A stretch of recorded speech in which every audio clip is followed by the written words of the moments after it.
My father, academic professor, had ideas about what he wanted to do with young Nick.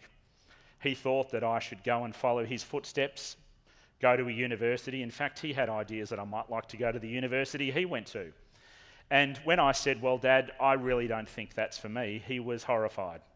And he tried to do everything he could to dissuade me, but something else was going on in the background. That is actually my school report card. Yeah.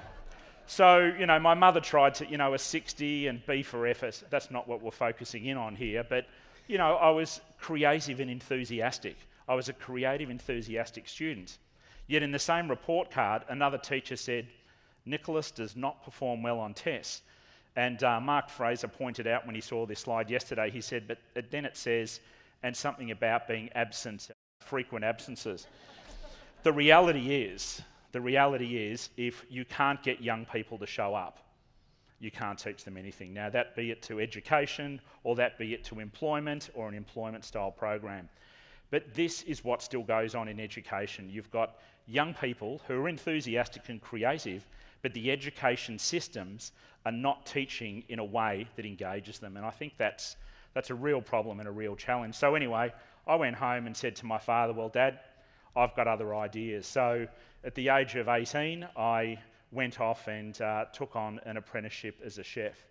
And that was a really interesting journey for me. I attended a local training college, and I worked for a hotel chain that sadly these days no longer exists, but it's called the Regent. Anyone know the Regent hotel chain back in its day? It was a really boutique hotel chain run by a very strong entrepreneurial guy. And he really liked to know what was going on, and he had a strong emphasis on training. And for me, it was the right career choice at the right time, because I like to learn by doing, and that's a really important thing. So, my father eventually came around. He was European, and he was from Czechoslovakia, and he did like his chicken soup. And when I came home and was able to make some chicken soup, he thought, oh, well, this can't be so bad after all. So really looking at the attributes of designing a successful apprenticeship program. Now, I'm not talking about apprenticeships so much in this region. I'm just talking more generally. These are the attributes that I see from my experience around the world. And as I said, I've studied apprenticeships in France and the UK. And I should just say about the UK, apprenticeships in that country are exploding compared to the rest of the world. They've gone from about 420,000 to close to 1 million apprentices in 4 years. And that's really impressive when you see that on a slide. But when you actually start to drill into what's going on, it's actually being used by the government as a labour market mechanism. Now, there's no problem with that.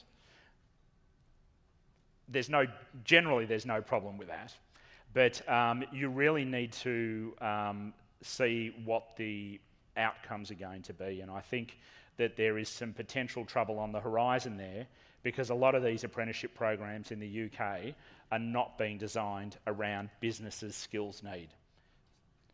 Assign one-on-one mentor to each apprentice. My organisation, I should say, employs 600 apprentices. The majority are in Australia and work for small, medium and large businesses. And we run a program called group training. And group training is where you have an NGO or a not-for-profit who acts as the employer for that apprenticeship group, and then basically places the apprentices out in business and industry and provides a one-on-one mentor.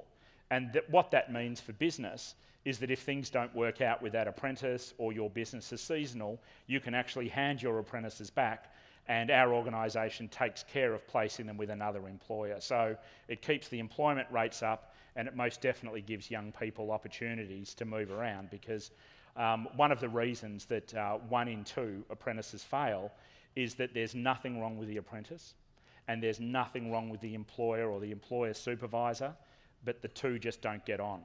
And so often, a young person is told by an employer, you're no good, it's not going to work out, and that person leaves and they don't get a second chance, and they actually become a statistic. So in our group training program, we have our completion rates up in excess of the German rate. So we're sitting at about 88, 89%. So